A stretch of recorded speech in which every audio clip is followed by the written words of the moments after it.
لوگو، جو چیزیں زمین میں حلال طیب ہیں وہ کھاؤ، اور شیطان کے قدموں پر نہ چلو، وہ تمہارا کھلا دشمن ہے۔ وہ تو تم کو برائی اور بے حیائی ہی کے کام کرنے کو کہتا ہے، اور یہ بھی کہ اللہ کی نسبت ایسی باتیں کہو جن کا تمہیں کچھ بھی علم نہیں۔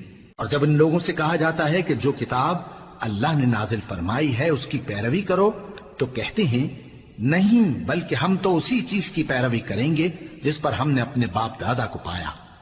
بھلا اگرچہ ان کے باپ دادا نہ کچھ سمجھتے ہوں اور نہ سیدھے رستے پر ہوں، تب بھی وہ انہی کی تقلید کیے جائیں گے۔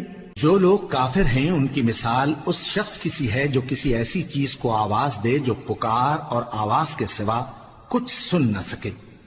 یہ بہرے ہیں، گونگے ہیں، اندھے ہیں کہ کچھ سمجھ ہی نہیں سکتے۔ اے اہل ایمان، جو پاکیزہ چیزیں ہم نے تم کو عطا فرمائی ہیں ان کو کھاؤ، اور اگر